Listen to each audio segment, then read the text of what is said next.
Glucose देखे, glucose structure हम लोग एस्टेब्लिश के दोनों ओपन स्ट्रक्चर भी साइक्लिक स्ट्रक्चर भी। दूसरा है फ्रुक्टोज। दो ही कंपाउंड हम लोग को मोनोसेक्राइड में देखना है। दूसरा है फ्रुक्टोज। तो फ्रुक्टोज जो है सो काफी महत्वपूर्ण सेक्राइड है। यह फ्रूट शुगर भी कहलाता है। फ्रुक्टोज को हम लोग फल शर्करा, फ्रूट शुगर भी कहते हैं, क्योंकि यह शहद में और फल में अधिकतर पाया जाता है। साथ ही साथ कंबाइंड स्टेट में, संयुक्ता अवस्था में, यह डाइसेक्राइड में भी पाया जाता है और इनुलिन में पाया जाता है। तो अब इसका स्ट्रक्चर हम लोग दिखाएंगे। तो इसका स्ट्रक्चर लगभग ग्लूकोज की तरह ही है, केवल हमको यहाँ पर दिखाना है कि ग्लूकोज में जो था अल्डिहाइड ग्रुप था, CHO ग्रुप था और 5 ठो OH ग्रुप था। और फ्रुक्टोज में हमको दिखाना है कि कीटोन ग्रुप है और 5 ठो OH ग्रुप है, यानी कि हाइड्रोक्सी ग्रुप 5 और कीटोन है 1। तो अंतर केवल इतना ही हो गया कि ग्लूकोज में जो है अल्डिहाइड है CHO और फ्रुक्टोज में है कीटोन CO, लेकिन OH की संख्या सेम, मोलिकुलर फार्मूला सेम, सब कुछ सेम।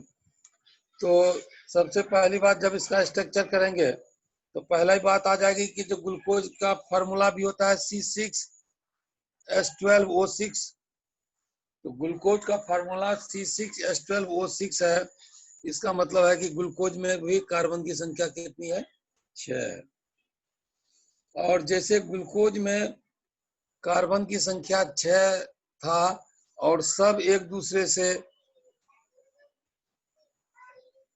स्ट्रेट चेन में जुड़ा हुआ रहता है, फ्रुक्टोज में भी 6 कार्बन है और 6 वो जो है सो स्ट्रेट चेन में जुड़ा हुआ है। और ग्लूकोज के C1 पर CHO था, यानी कि C1 पहला कार्बन जो था वह CHO ग्रुप फंक्शन के रूप में था। और फ्रुक्टोज का C2 जो है सो कीटोन के रूप में, यानी कि दूसरा नंबर पर कीटोन है। और इसमें भी लिवो रोटेशन होता है। लिवो और डेक्स्ट्रो जो दाईं ओर घूमता है, हम लोग पहले भी पढ़े थे, जो दाईं ओर घूमता है डेक्स्ट्रो डी फॉर्म, जो बाईं ओर घूमता है एल फॉर्म कहलाता है। इसीलिए इसको हम लोग, चूंकि लिवो रोटेटरी होता है, इसीलिए इसको जो है फ्रुक्टोज को लिवोलोज भी कहा जाता है।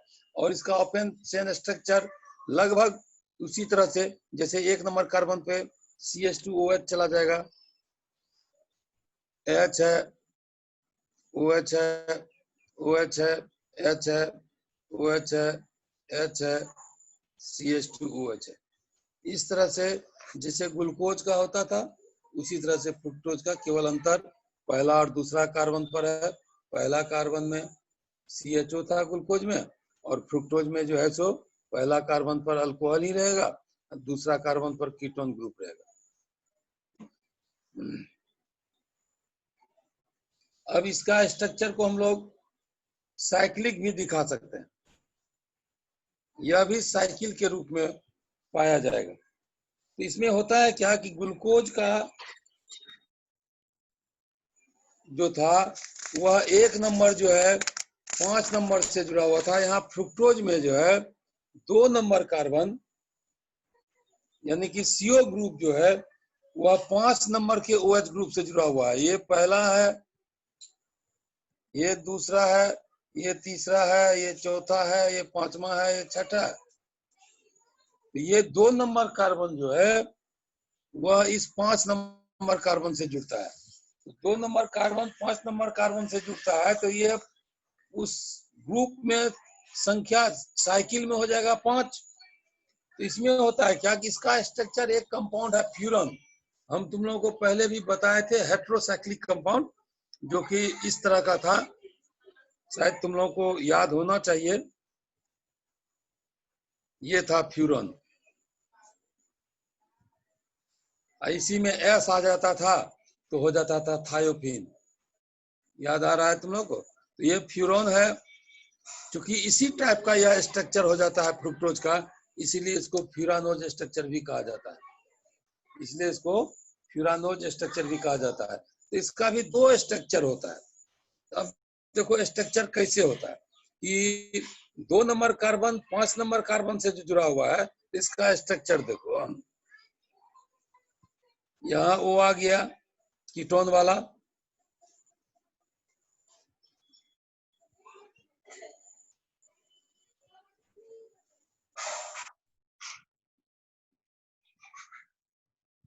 यहाँ पर है CH2 है जो कि 1 नंबर में था।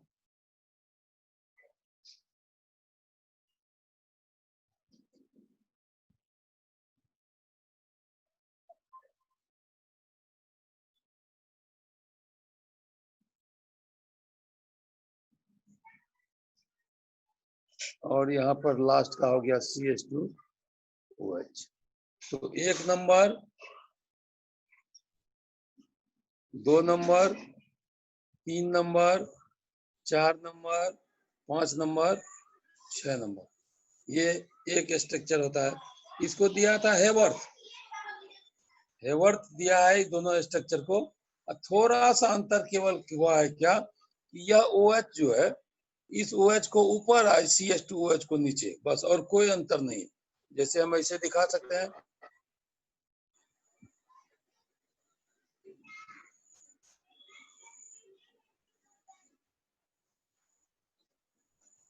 यहाँ आ गया OH, यहाँ आ गया CH2OH। तो 1 नंबर यहाँ से शुरू होगा, 2 नंबर ये हो जाएगा, 3 नंबर ये हो जाएगा, 4 नंबर कार्बन ये हो जाएगा, 5 नंबर कार्बन ये हो जाएगा, और CH2OH 6 नंबर कार्बन ये हो जाएगा। और सब चीज सेम रहेगा। यहाँ H रहेगा, यहाँ H रहेगा, यहाँ OH रहेगा, यहाँ OH रहेगा, यहाँ H रहेगा। ये 2 स्ट्रक्चर ग्लूकोज का दिख रहा है, भाई फ्रुक्टोज का दिख रहा है। तो ये हो गया तुमको open chain structure of fructose. और हेवर्थ के अनुसार ये दोनों हो गया तुम्हारा साइक्लिक स्ट्रक्चर ऑफ फ्रुक्टोज। उसके बाद दूसरा था हमारा डाइसेक्राइड।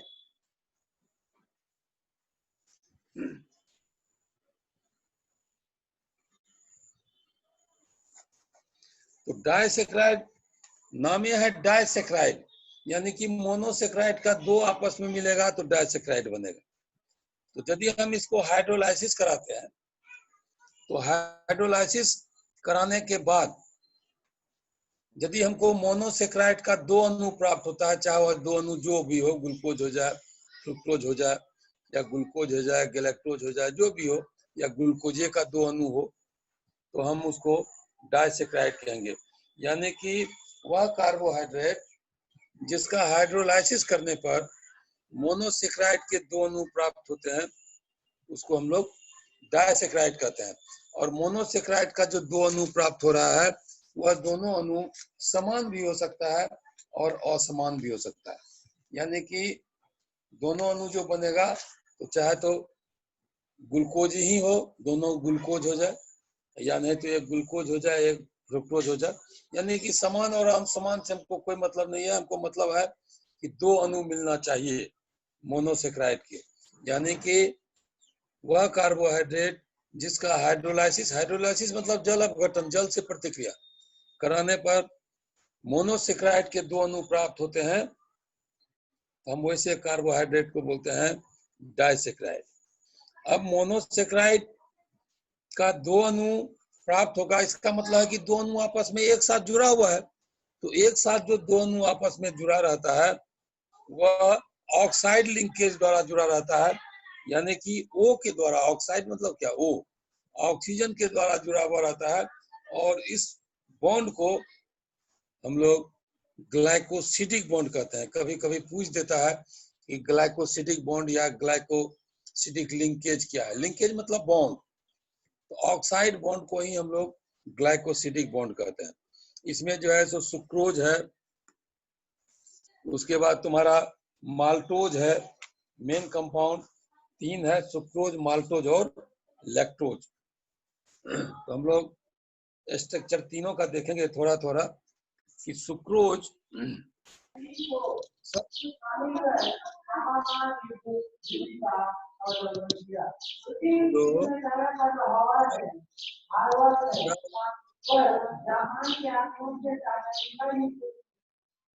आवाज नहीं आ रही है, कौन बोल रहे हो? आवाज बिल्कुल नहीं आ रही है।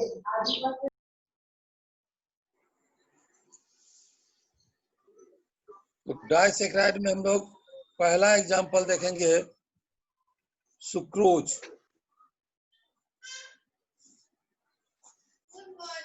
तो सुक्रोज जो है इसका फार्मूला C12H22O11। वैसे माल्टोज का भी यही होता है, लैक्टोज का भी यही होता है, इसलिए कि यह तीनों आइसोमर है। लेकिन आइसोमर में जो अलग टूट करके जो बनता है तो केवल वो अलग अलग, किसी में सेम, जैसे सुक्रोज है, सुक्रोज को कराओगे तो 2 अणु ग्लूकोज, एक अणु ग्लूकोज और एक अणु फ्रुक्टोज मिलेगा। वही दूसरे कंपाउंड को मान लेते हैं कि हम लैक्टोज को कराते हैं, तो लैक्टोज को कराते हैं तो उसमें दोनों गैलेक्टोज और ग्लूकोज मिलता है, तो अलग अलग अणु आपस में मिलते हैं। तो ये जो आपस में जुड़ेगा, तो जैसे मान लेते हैं सुक्रोज है, तो सुक्रोज जो है सो सबसे ज्यादा महत्वपूर्ण हमारा डाइसेक्राइड है। और यह गन्ना में और चुकंदर में, वो जो बीट जो हम लोग खाते हैं उसमें बहुत ज्यादा मात्रा में पाया जाता है। और इसका जब हम हाइड्रोलाइसिस कराते हैं तो एक ठो ग्लूकोज का और एक ठो फ्रुक्टोज का मिलता है। जैसे हम कहते हैं कि C12 है, H22 है, O11 है, और इसको हम हाइड्रोलाइसिस कराते हैं इन प्रेजेंस ऑफ HCl, तो ये दोनों मिल करके आधा आधा हो जाता है। तो C12 है तो C6, H22 है, दूध 24 है तो H12, O11 12 है तो O6, आधा आधा, तो हो गया C6H12O6। ये ग्लूकोज हो गया और ये फ्रुक्टोज हो गया, तो 2 अणु हमको मिल गया। तो ये सुक्रोज जो हो गया ये हमारा डाइसेक्राइड हुआ। और यह ग्लूकोज और फ्रुक्टोज दोनों जो है अपचायक नेचर का होता है, क्योंकि इसमें जो है अल्डिहाइड और कीटोन, अल्डिहाइड और कीटोन दोनों ग्रुप रहता है। क्योंकि ग्लूकोज भी है, फ्रुक्टोज भी है, तो ग्लूकोज है तो उसमें अल्डिहाइड ग्रुप है, फ्रुक्टोज है तो उसमें कीटोन ग्रुप है। और सुक्रोज में अल्डिहाइड और कीटोन जो है सो फ्री नहीं होता है। इसमें क्या होता है कि सुक्रोज में ग्लूकोज का C1 और फ्रुक्टोज का C2, ग्लूकोज का C1 और फ्रुक्टोज का C2 से जुड़ा हुआ रहता है, वही ऑक्साइड लिंकेज के द्वारा, जिसको हम लोग ग्लाइकोसिडिक बॉन्ड कहते हैं। जैसे देखो कैसे जुड़ता है,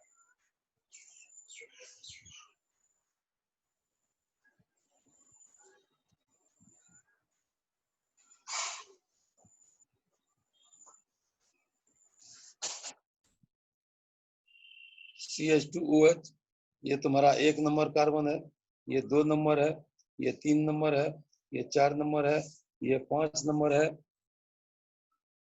और ये 6 नंबर है।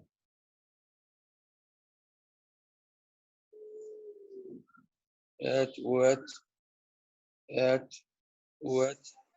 अब यहाँ पर जो O है, OH, अब यहाँ से O जो है से यही दूसरे को जोड़ेगा।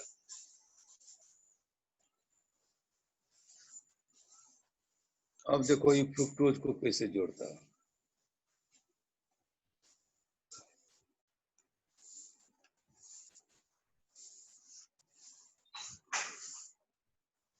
CH2OH, OH,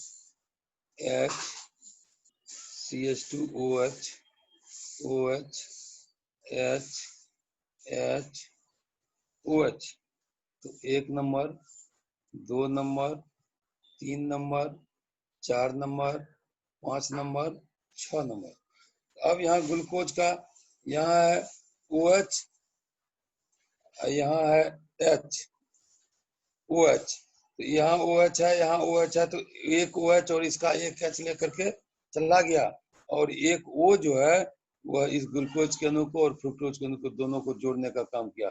ये जो है ना, इसी को हम लोग बोलते हैं ग्लाइकोसिडिक बॉन्ड। इसको क्या बोलते हैं? Glycosidic bond. ये इसको ऑक्साइड लिंकेज भी कहते हैं, क्योंकि O के द्वारा जुड़ा हुआ है, इसलिए इसको हम लोग ऑक्साइड लिंकेज कहते हैं, और इसी को हम लोग ग्लाइकोसिडिक बॉन्ड कहते हैं।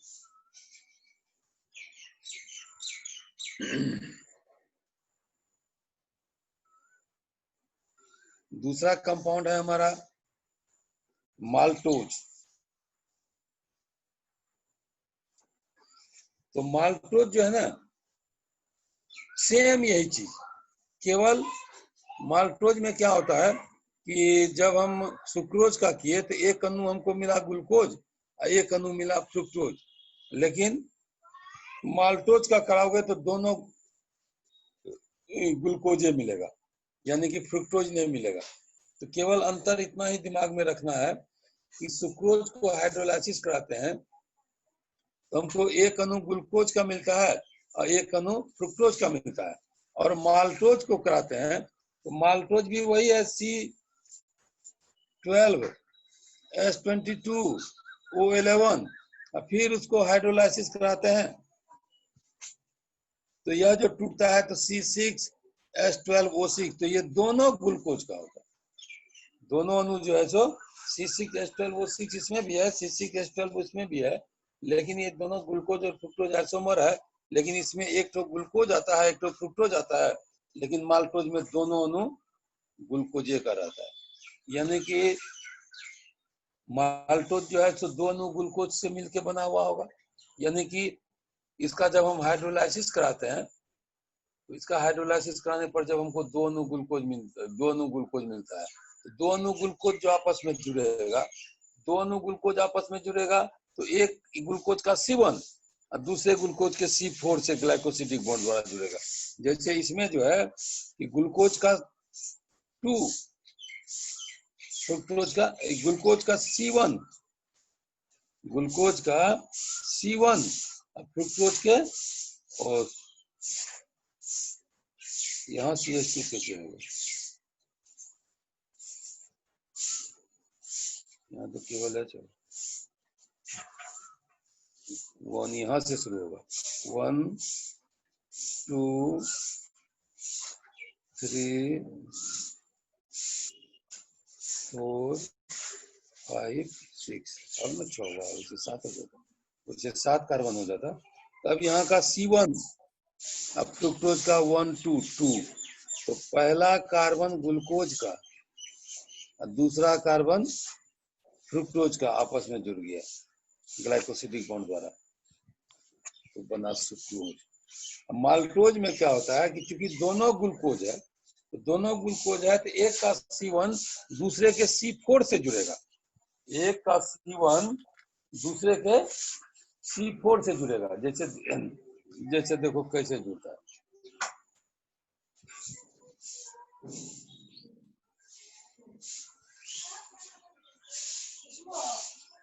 ए खुशबू दूध ले लो,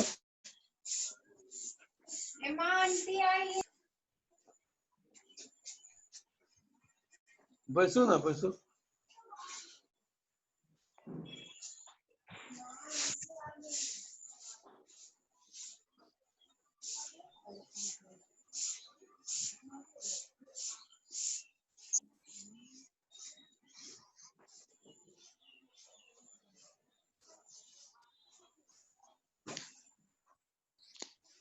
तब यहाँ पर 1 नंबर, 2 नंबर,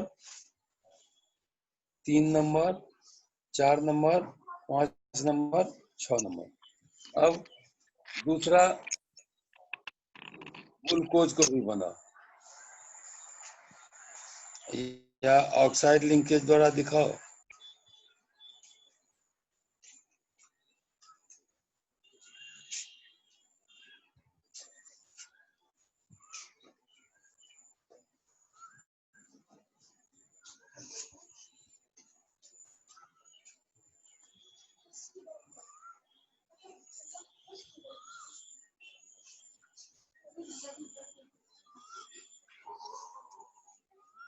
अरे सर का म्यूट हो गया रे, तो सर को अनम्यूट करके दो। तो यहाँ पर 1 नंबर, यहाँ पर 2 नंबर, यहाँ पर 3 नंबर, 4 नंबर, 5 नंबर, 6 नंबर। तो अब देखो यहाँ पर एक ग्लूकोज का C1 है और दूसरे ग्लूकोज का C4 है। तो C1 और C4 दोनों आपस में O के द्वारा जुड़ गए। यहाँ भी OH होता है, यहाँ भी OH होता। तो OH होता तो एक का OH एक का H जल बन करके बाहर हो गया। दो ग्लूकोज जब आपस में मिलेगा तो दोनों का एक एक बॉन्ड खाली होना चाहिए ना। एक का OH और एक का H बाहर हो जाता है और O जो बचता है वो दोनों को जोड़ लेता है। इसी तरह जब इसको हम हाइड्रोलाइसिस कराएंगे, यानी कि इसमें जब H2O डालेंगे तो H2O के निकलने से दोनों ग्लूकोज जुड़ करके तुम्हारा माल्टोज बना था, और इसको H2O दे देंगे तो फिर दोनों टूट करके ग्लूकोज बन जाएगा।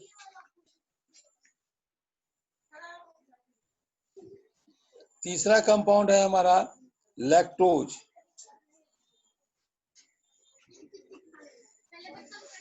तो लैक्टोज में क्या होता है कि लैक्टोज हम लोग बहुत पहले से भी जान रहे हैं कि दूध में बहुत मात्रा, पर्याप्त मात्रा में लैक्टोज पाया जाता है। नहीं, उसमें एक बैक्टीरिया दही बनने के लिए जो होता था, लैक्टोबैसिलस क्या नाम था।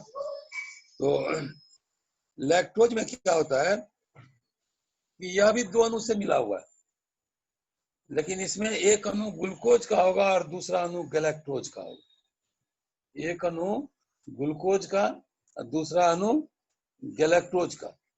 इसमें क्या है कि गैलेक्टोज का C1 ग्लूकोज के C4 से मिला रहता है। इसको भी जब हम हाइड्रोलाइज कराओगे, एक अणु ग्लूकोज। क्या दिक्कत हो रहा है? कोई बोल रही हो, कुछ बोल रही हो क्या? आवाज नहीं आ रही है हमको क्लियर। तो एक का और एक अणु गैलेक्टोज का। तो केवल हम लोगों को ध्यान देना है यही कि जब हम सुक्रोज डाइसैकेराइड की बात करते हैं तो सुक्रोज का हाइड्रोलाइसिस करने पर एक ग्लूकोज मिलता है, एक फ्रुक्टोज मिलता है। जब माल्टोज का हाइड्रोलाइसिस करते हैं तो माल्टोज के हाइड्रोलाइसिस में दोनों हमारा ग्लूकोज मिलता है, और लैक्टोज का जब हम हाइड्रोलाइसिस करते हैं तो एक अणु ग्लूकोज और एक अणु गैलेक्टोज मिलता है।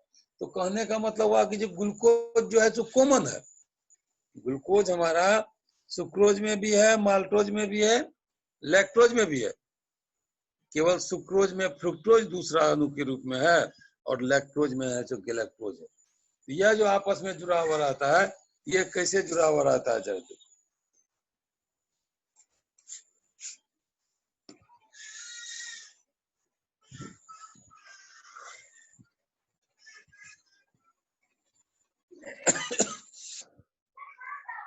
तो चूंकि लैक्टोज जो है दूध में पाया जाता है, इसलिए इसको जो है ना मिल्क शुगर भी कहा जाता है, दुग्ध शर्करा। और इसमें एक गैलेक्टोज है, एक ग्लूकोज है। इसका स्ट्रक्चर में गैलेक्टोज का C1 और ग्लूकोज के C4 से रहता है। देखो, ग्लूकोज, फ्रुक्टोज और गैलेक्टोज केवल एक तो कार्बन के अंतर से, ग्रुप के अंतर से खाली होता है। जैसे ग्लूकोज में CHO है, फंक्शनल ग्रुप, कीटोन में है, थोड़ा सा अंतर क्या होता है केवल ग्रुप का। तो माल्टोज, लैक्टोज जो है जो कि दूध में पाया जाता है, इसका स्ट्रक्चर जो होता है ऐसा होता है।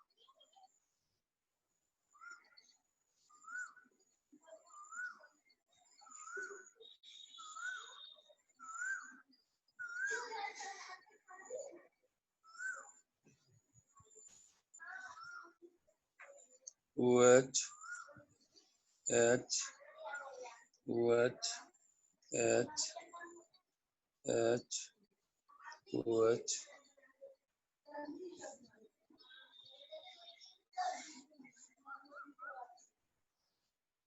CH2OH। 1 number, 2 number, 3 number, 4 number, 5 number, 6 number.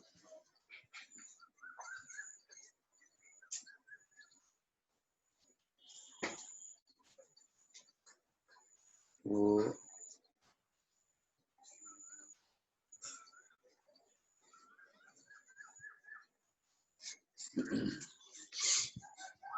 OH H H OH OH H H H CH2OH। 1 number, 2 number, 3 number, 4 number, 5 number, 6 number तक। अब यहाँ पर जो O है इस तरह से आपस में जुड़ जाता है, ये स्ट्रक्चर हो जाता है लैक्टोज का। तो थोड़ा थोड़ा का अंतर है, एक का दिमाग में सेट करोगे, ग्लूकोज और फ्रुक्टोज के स्ट्रक्चर को दिमाग में सेट कर लेना है। और ग्लूकोज और फ्रुक्टोज के स्ट्रक्चर को दिमाग में सेट कर लेना है, तो फिर डाइसेक्राइड का सुक्रोज और माल्टोज और लैक्टोज जो है तो तुम अपने आप कर लोगे। ताकि ग्लूकोज का स्ट्रक्चर यदि हमको मालूम है, अब फ्रुक्टोज का स्ट्रक्चर मालूम है, और हम जान रहे हैं कि ग्लूकोज का जो है तो C1 ग्लूकोज के C2 से जुड़ा हुआ रहेगा सुक्रोज में, ग्लूकोज का C1 फ्रुक्टोज के C2 से जुड़ा रहेगा सुक्रोज में। और यहाँ पर दोनों माल्टोज इसमें तो कोई दिक्कत नहीं है, एक ग्लूकोज का C1 दूसरे ग्लूकोज के C4 से जुड़ा रहेगा तो ये माल्टोज हो जाएगा। और गैलेक्टोज, ये गैलेक्टोज है, गैलेक्टोज का C1 और ग्लूकोज के C4 से आपस में जुड़ा रहेगा तो लैक्टोज हो जाएगा। उसके बाद तीसरा हमारा है पॉलीसेक्राइड।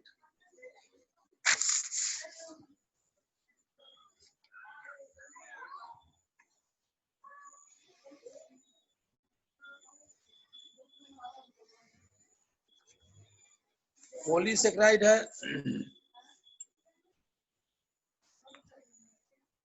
कि कार्बोहाइड्रेट ये भी है, इसमें नाम है पॉली, यानी कि इसका हाइड्रोलाइसिस करेंगे, इसको तोड़ेंगे तो मोनोसेक्राइड का कई अणु आपस में मिलेगा। यानी कि कई अणु मोनोसेक्राइड जब आपस में मिलता है तो हमको पॉलीसेक्राइड बनाता है। इसका मतलब हुआ इसका हम हाइड्रोलाइसिस करा देंगे तो मोनोसेक्राइड के कई अणु प्राप्त होगा।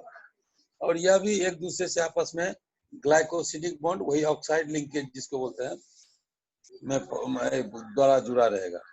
और यह नेचर में बहुतायत रूप में पाया जाता है, जिसमें कि स्टार्च और सेलुलोज दो कंपाउंड जो है सो हम लोगों को देखना है, और दोनों जो है सो बड़ा महत्वपूर्ण कंपाउंड है।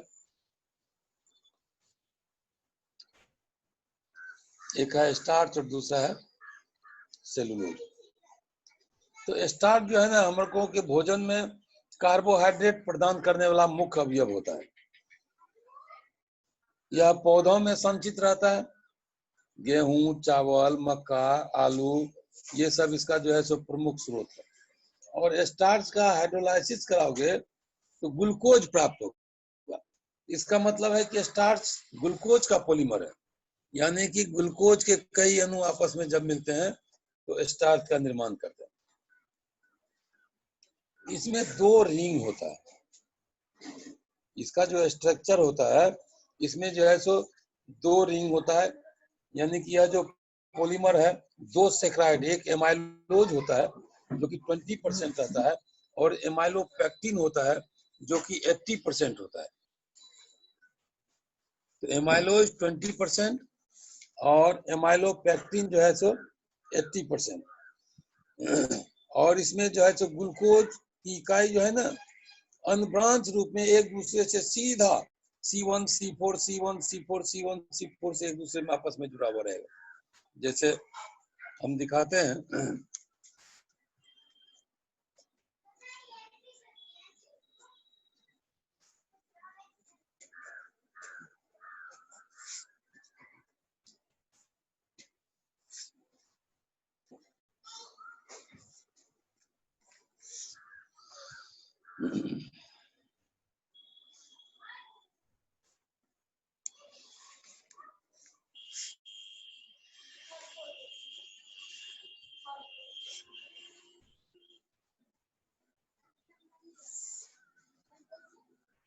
अब इससे आगे जितना जोड़ते जाएगी। दूसरा ग्लूकोज यहाँ पर हुआ, चाहे जैसे इसमें है उसी तरह इसमें भी रहेगा, देख देंगे हम। फिर तीसरा ग्लूकोज,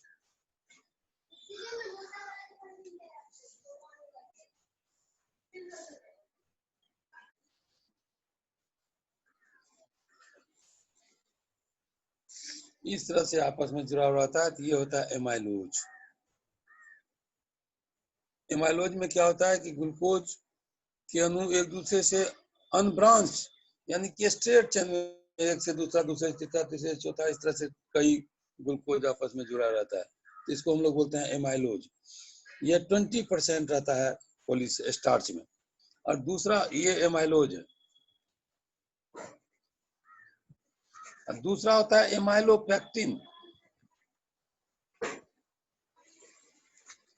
तो एमाइलोपेक्टिन में क्या होता है कि जैसे ये जुड़ा हुआ है, उसमें ये ऐसे नहीं जुड़ा रहता है।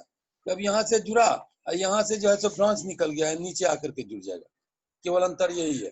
तो यदि ब्रांच में जुड़ा हुआ है तो हम उस स्ट्रक्चर को बोलते हैं एमाइलोपेक्टिन।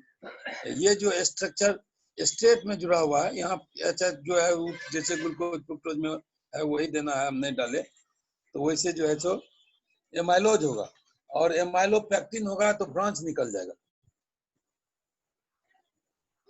तो दो तरह का पॉलीसेकेराइड इसमें, स्टार्च दो पॉलीसेकेराइड एमाइलोज और एमाइलोपेक्टिन दोनों का मिश्रण होता है। इन दोनों में केवल ग्लूकोज होता है। एमाइलोज में भी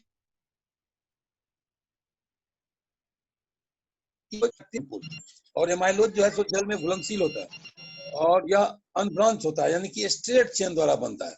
इसमें एक ग्लूकोज का C1 दूसरे ग्लूकोज के C4 से आपस में ग्लाइकोसिडिक बॉन्ड द्वारा जुड़ा रहता है।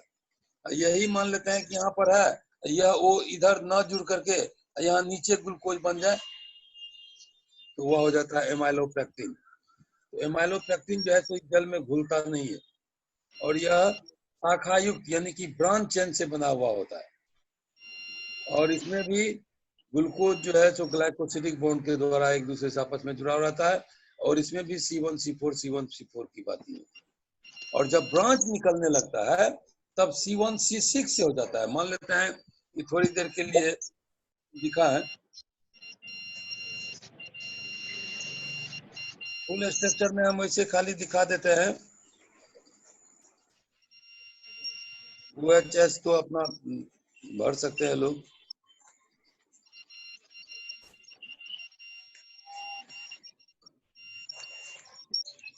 अब जैसे यहाँ पर वो है, अब यहाँ पर जो ये है, तो अब यह जो जुड़ेगा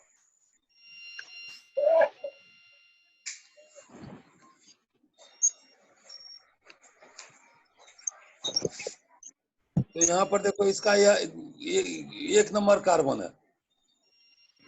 इसका 1 number 2 number 3 number 4 number 5 number, यहाँ पर जो है सो CH2 जो है ये 6 नंबर कार्बन है। तो जब ब्रांच निकलेगा तो 1 नंबर 6 नंबर से जुड़ेगा और फिर अब इधर आपस में जुड़ते रहेगा ऑक्साइड लिंकेज के द्वारा। स्ट्रेट में चलेगा तो 1 नंबर 4 नंबर से जुड़ेगा। जैसे ही 1 नंबर 4 नंबर से जुड़ेगा तब तक वो स्ट्रेट चेन में रहेगा। और जैसे ही 1 नंबर 6 नंबर में जुड़ेगा तो जहां पर 1 नंबर कार्बन 6 नंबर कार्बन से जुड़ेगा वहीं पर जो है ब्रांच निकल जाएगा। ये स्ट्रक्चर हो जाएगा तुम्हारा स्टार्च का। इसी में एक कंपाउंड है सेलुलोज। सेलुलोज जो है तो पौधे में पाया जाता है और यह पौधा के सेल वॉल में, कोशिका भित्ति जो होता है, बायोलॉजी के स्टूडेंट जानते हैं, सेल वॉल में का जो है सो स्ट्रक्चरल यूनिट है। यानी कि सेल कोशिका भित्ति को जो बनाता है उसको बनाने में सेलुलोज का बहुत इंपॉर्टेंट रोल है, यानी कि उसी का बना हुआ होता है। और इसका हाइड्रोलाइसिस कराते हैं तो हमको ग्लूकोज प्राप्त होता है और यह ग्लूकोज का ही पॉलीमर हो गया। हम कहते हैं कि C6H10O5 होल N। अब तुम N बराबर जितना कर लो, 150 200 400, और इसका जब हम हाइड्रोलाइसिस कराते हैं तो इसका भी n अणु ले लोगे, ये टूट जाएगा C6H12O6 में, यह भी n अणु तुमको मिल जाएगा। C6 है, C6 है, यहाँ H10 है, जल का 2H मिल के 12 हो गया, O5 है, इसका लेकर के 6 हो गया। ये फार्मूला होता है सेलुलोज का, और जब इसका हाइड्रोलाइसिस कराते हैं तो ग्लूकोज का कई अणु प्राप्त होता है। इसका मतलब सेलुलोज भी ग्लूकोज का ही पॉलीमर है। ये जो आपस में जुड़ता है ना, एक ग्लूकोज का C1 दूसरे ग्लूकोज के C4 से एक अलग बॉन्ड होता है बीटा लिंकेज। बीटा लिंकेज क्या होता है जरा देखो।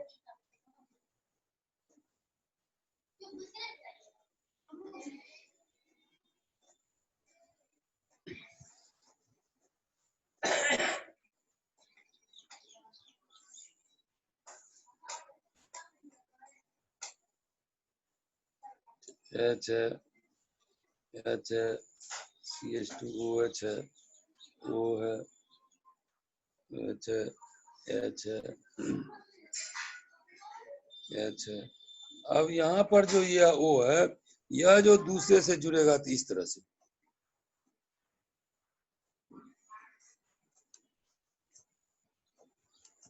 और फिर यहाँ पर जो O है, यह जो तीसरे से जुड़ेगा तो इस तरह से।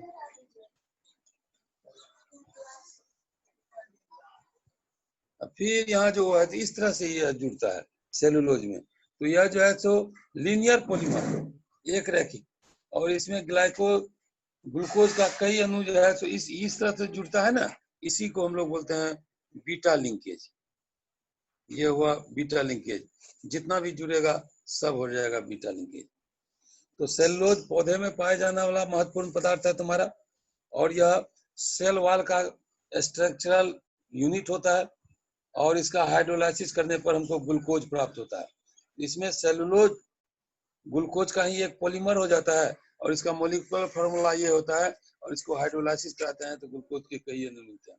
यह लीनियर होता है, और इसमें ग्लूकोज जो है सो एक कई अणु आपस में बीटा लिंकेज के द्वारा जुड़ा रहता है। इसमें C1 C4 से, जैसे 1 2 3 4 5 6, यहाँ पर 1 2 3 4, ये 4 नंबर कार्बन, पहला का 1 नंबर से, फिर 1 नंबर, तीसरा का 4 नंबर से, फिर इसका 1 नंबर से, चौथा, पांचवा, छठा, 50 100 जितना भी जुड़ा हुआ रहता है सब आपस में जुड़ा रहता है। एक होता है ग्लाइकोजन,